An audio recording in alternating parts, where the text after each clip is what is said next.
ইরানকে কেন হারাতে পারবে না আমেরিকা সহ পশ্চিমারা, এই বিষয়টা নিয়েই আজকে আমাদের বিশেষ প্রতিবেদন। গণমাধ্যম এবং সমাজ মাধ্যমের লেখা থেকে সংগ্রহের ভিত্তিতে তৈরি করা আজকের প্রতিবেদন উপস্থাপন করছি আমি জাকির হোসেন শেখ। মূল বিষয়ে যাওয়ার আগে মাত্র কয়েক সেকেন্ডে কয়েকটা কথা বলে নেব। আমাদের ইচ্ছা থাকলেও প্রতিদিন দুটো করে ভিডিও প্রচার করতে নানা কারণে পেরে উঠছি না, ফলে নিউজ নির্ভীকে দারুণভাবে জনপ্রিয়তা পাওয়া ঝটপট 10টা খবরের নিয়মিত প্রচার থমকে গিয়েছে। তবে আশা করছি 2025-এর মানে এই বছরের ডিসেম্বর মাস থেকে ঝটপট 10টা খবর আবার নিয়মিতভাবে প্রচার করা হবে। আর একটা কথা হচ্ছে, লাল, নীল, সাদা, সবুজ যে রঙেরই হোক না কেন, মুসলমান নাম শুনলেই, মুসলমান নাম দেখলেই সমাজের একটা উগ্র শ্রেণী অবলীলায় বলে দেয় যে তোরা তো ভারতীয়ই না, তোরা বিদেশি। তাদের জন্য বলি, আমরা খবর করা চ্যানেল, গদি মিডিয়ার মতো আমরা কোনো দলের মুখমাধ্যম নই। সব দলের ভালো কাজের সুনাম করি, মন্দ কাজের সমালোচনা করি, আর বিদ্বেষ ছড়ানোর তীব্র বিরোধিতা করি। ভারতকে বংশ পরম্পরায় ভালোবেসে ভারতকে ঐক্যবদ্ধ রাখার বার্তা দিই। ভারতীয় হিসেবে গর্ববোধ করি। ভারতের সংহতি সম্প্রীতিকে ধ্বংস করতে চাওয়া মানুষগুলোর কাছে দেশপ্রেমের প্রমাণ দিতে লাগে না। এর বেশি আর কিছু বলতে চাই না। এবার প্রতিবেদনের মূল বিষয়ে প্রবেশ করি। ইরানকে কেন হারাতে পারবে না আমেরিকা সহ পশ্চিমারা? 4 দশকেরও বেশি সময় ধরে পশ্চিমা বৈরিতা উপেক্ষা করে ইরান মধ্যপ্রাচ্যে শক্তিশালী শক্তি হিসাবে দাঁড়িয়ে আছে। সামরিক এবং অর্থনৈতিক চাপে দ্রুত বশীভূত দেশগুলোর বিপরীতে দাঁড়িয়ে ইরান ইতিহাস, মতাদর্শ এবং কৌশলগত অভিযোজনের ভিত্তিতে প্রতিরোধের এক অনন্য সংস্কৃতি গড়ে তুলেছে। 1979 সালের ইসলামী বিপ্লবের পর থেকেই ইরান নিজেকে মুসলিম বিশ্বে পাশ্চাত্য বিরোধী মনোভাবের নেতা হিসেবে প্রতিষ্ঠার চেষ্টা করছে।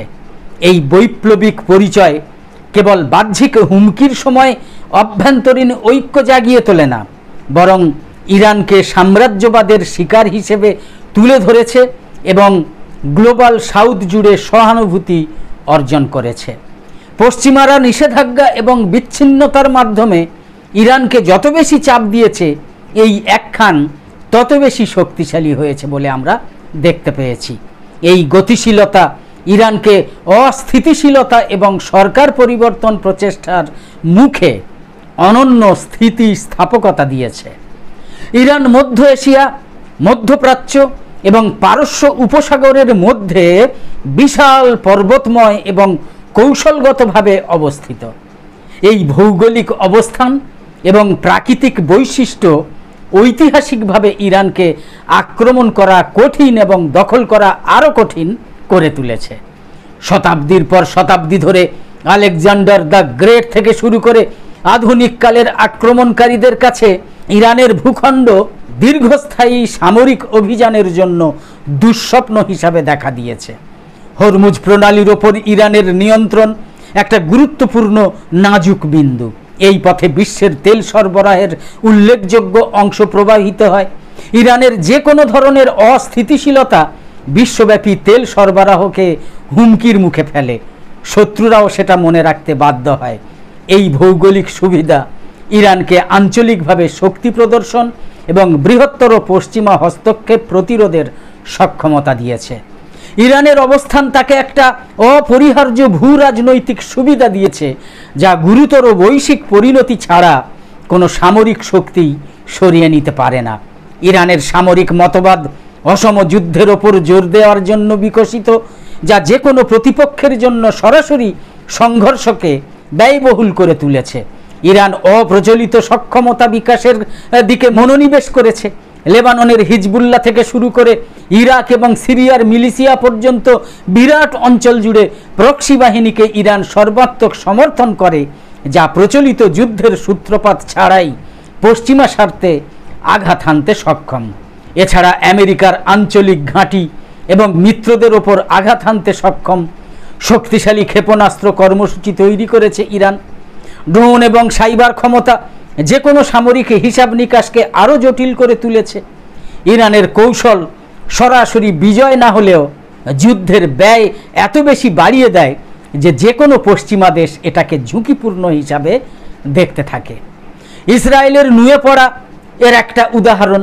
এই পদ্ধতি এক ধরনের প্রতিরোধ ব্যবস্থা তৈরি করেছে যা বিমান হামলা বা সরকার পরিবর্তন অভিযানের মাধ্যমে পূর্বাবস্থায় ফেরানো যাবে না।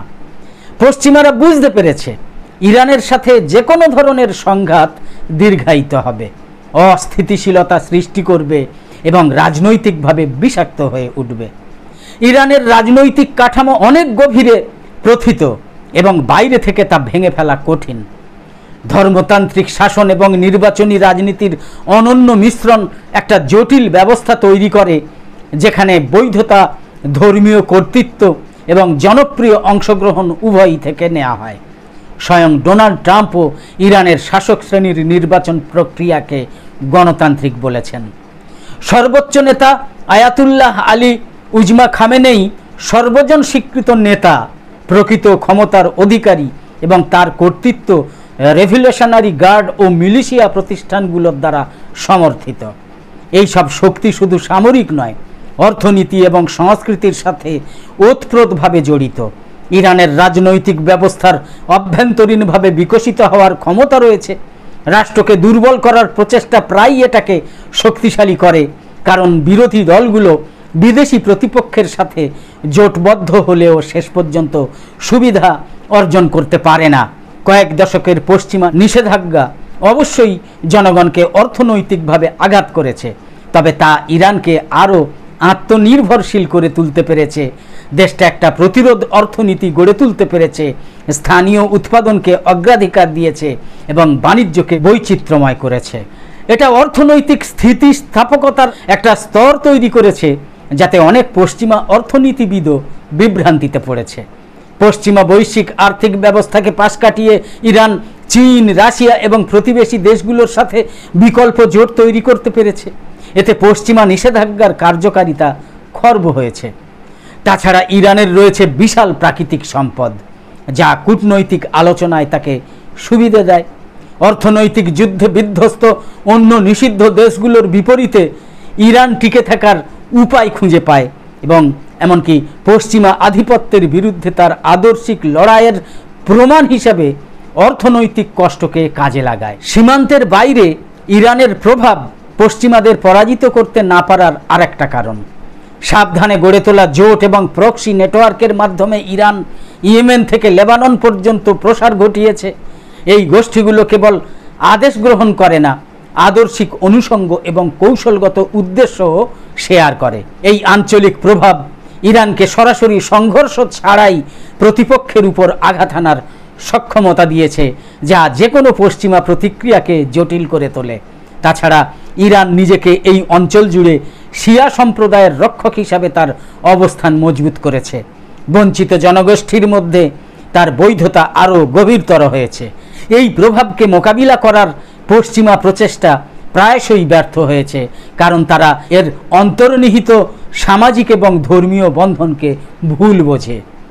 আমেরিকা এবং তার মিত্ররা প্রতিটা আঞ্চলিক সংকটে ইরানের হাত অনুভব করে, কিন্তু স্থানীয়দের অনেকের কাছেই ইরান রৌদ্রোজ্জ্বল আরব রাজতন্ত্র এবং পশ্চিমা হস্তক্ষেপের বিপরীত ভারসাম্যের প্রতিনিধিত্বকারী দেশ।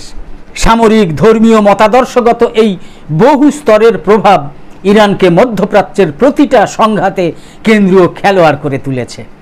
পশ্চিমা তথ্য প্রচারণার ব্যর্থতা ইরানের প্রতিরোধের আরেকটা উপেক্ষিত কারণ। ফার্সি ভাষার মিডিয়া এবং ডিজিটাল প্ল্যাটফর্মে ব্যাপক বিনিয়োগ সত্ত্বেও পশ্চিমা বিবরণগুলো প্রায়শই ইরানি জনগণকে অনুরণিত করতে ব্যর্থ হয়েছে। ইরানিরা অত্যন্ত শিক্ষিত এবং রাজনৈতিকভাবে সচেতন এবং অনেকে 1953 সালের সিআইএ সমর্থিত অভ্যুত্থান এবং শাহ আমলের নৃশংস সরকারকে সমর্থন করার ক্ষেত্রে পশ্চিমা শক্তির ভূমিকার কথা মনে রেখেছে। এইসব ঐতিহাসিক ক্ষতচিহ্ন বিদেশি কারসাজির বিরুদ্ধে প্রতিরোধী একটা জাতীয় চেতনার জন্ম দিয়েছে ইরানে। সরকারি সেন্সরশিপ তথ্যকে সীমাবদ্ধ করে, কিন্তু অনেক ইরানি এখনও বিদেশি প্রচারণার পরিবর্তে স্থানীয় উৎস এবং সাংস্কৃতিকভাবে প্রাসঙ্গিক তথ্য উপাত্তকে অগ্রাধিকার দেয়। যে দেশে সাংস্কৃতিক গর্ব এবং বিপ্লবী আদর্শ গভীর, সেখানে পশ্চিমা সফট পাওয়ারের অনুপ্রবেশ সীমিত। ইরানের নেতারা জানেন, ভিন্ন মত বিদ্যমান থাকলেও শুধু বাহ্যিক বার্তার মাধ্যমে তা সহজে পশ্চিমাপন্থী মনোভাবে রূপান্তরিত হয় না। এই অঞ্চলে পশ্চিমা সামরিক ব্যর্থতা ইরানের অবস্থানকে বরং আরও সুদৃঢ় করেছে।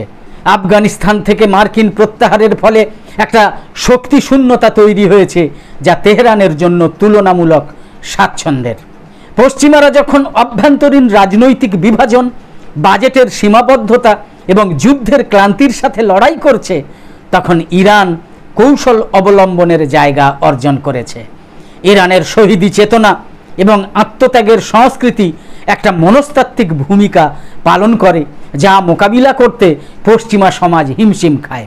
এই সাংস্কৃতিক বৈশিষ্ট্য জনসাধারণের স্থিতিস্থাপকতাকে শক্তিশালী করে এবং পশ্চিমা মনস্তাত্ত্বিক ক্রিয়াকলাপকে জটিল করে তোলে।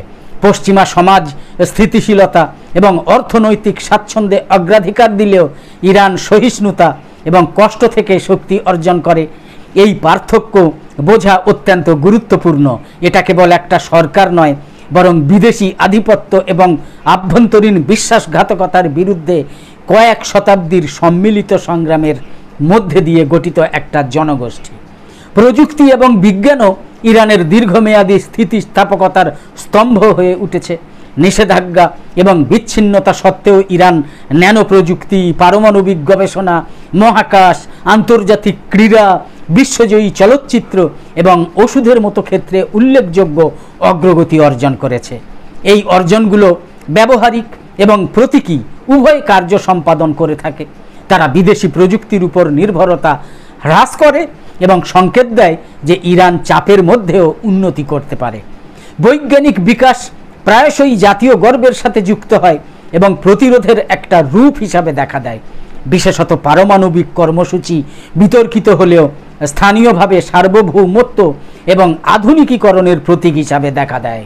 উন্নয়নের পথ রুদ্ধ করার আন্তর্জাতিক প্রচেষ্টা সত্ত্বেও ইরানের অগ্রগতি অব্যাহত রাখার সক্ষমতা তার মনস্তাত্ত্বিক প্রান্তকে আরও বাড়িয়ে তুলেছে। ইরানের প্রযুক্তিগত উচ্চাকাঙ্ক্ষা সীমাবদ্ধ করার পশ্চিমাদের প্রচেষ্টা কেবল ব্যর্থই হয়নি, বরং প্রায়শই বিপরীত প্রভাব তৈরি করেছে। ইরানে মতাদর্শ এবং রাষ্ট্রনীতি উভয় ক্ষেত্রেই ধর্মের ভূমিকা অনন্য এবং অত্যন্ত স্থিতিশীল। ইসলামী প্রজাতন্ত্র কেবল ধর্মীয় নেতাদের রাষ্ট্র নয়, বরং এমন এক ব্যবস্থা যেখানে শাসনের সাথে ঐশ্বরিক কর্তৃত্ব নিহিত। এই ফিউশন একটা নৈতিক বৈধতা দেয়, যা ধর্মনিরপেক্ষ বা জাতীয়তাবাদী শাসকদের পক্ষে প্রতিলিপি করা কঠিন। যতক্ষণ পর্যন্ত ধর্মীয় নেতৃত্ব তার আধ্যাত্মিক বিশ্বাসযোগ্যতা বজায় রাখে, ততক্ষণ পর্যন্ত সিস্টেমটা অভ্যন্তরীণভাবে সংহত এবং বাহ্যিক হুমকিগুলো প্রায়শই কেবল তার ভিত্তিগত বিশ্বাসকে শক্তিশালী করতে কাজ করে। পরিশেষে বৈশ্বিক কূটনীতিতে ইরানের অভিযোজন ক্ষমতা নিশ্চিত করে যে দেশটা কখনোই পুরোপুরি বিচ্ছিন্ন নয়। পশ্চিমা গণমাধ্যম ইরানকে আন্তর্জাতিকভাবে ছোট করার পরিভাষা ব্যবহার করলেও দেশটা চীন, রাশিয়া, সিরিয়া এবং মধ্য এশিয়ার উদীয়মান শক্তির সাথে দৃঢ় সম্পর্ক গড়ে তুলেছে। এই সম্পর্কগুলো বাণিজ্য, প্রতিরক্ষা এবং কূটনীতিতে গুরুত্বপূর্ণ লাইফলাইন সরবরাহ করে থাকে। তদুপরি ইরান পশ্চিমা দেশগুলোর মধ্যে বিভাজনকে কাজে লাগাতে শিখেছে। মার্কিন যুক্তরাষ্ট্রের চেয়ে আলাদাভাবে ইউরোপের সাথে জড়িত হয়েছে। বৈশ্বিক শক্তি নতুনভাবে সঞ্চালিত হওয়ায় ইরান নিজেকে পূর্ব এবং পশ্চিমের মধ্যে একটা প্রধান সেতু হিসাবে অবস্থান করছে। আঞ্চলিক সংস্থায় এর অংশগ্রহণ এবং বহুপক্ষীয় ফোরামে জড়িত হওয়ার ইচ্ছা এটাকে বিচ্ছিন্ন করার প্রচেষ্টাকে জটিল করে তুলেছে। ইরানের প্রক্সিগুলো ক্রমাগত নতুন করে সংজ্ঞায়িত হচ্ছে। বহুত্বকে আলিঙ্গন করে নিজেকে একক লক্ষ্যবস্তুতে পরিণত হওয়া এড়াতে পেরেছে ইরান। দ্রুত পরিবর্তনশীল বৈশ্বিক ব্যবস্থায় ইরানের কৌশলগত ধৈর্য এবং কূটনৈতিক কৌশল নিয়ন্ত্রণে পশ্চিমা প্রচেষ্টা সত্ত্বেও কেবল টিকে থাকারই নয়, বিশ্বমঞ্চে কেন্দ্রীয় অভিনেতা হিসেবে থাকার উপকরণ এবং সরঞ্জামের অধিকারী হয়েছে ইরান।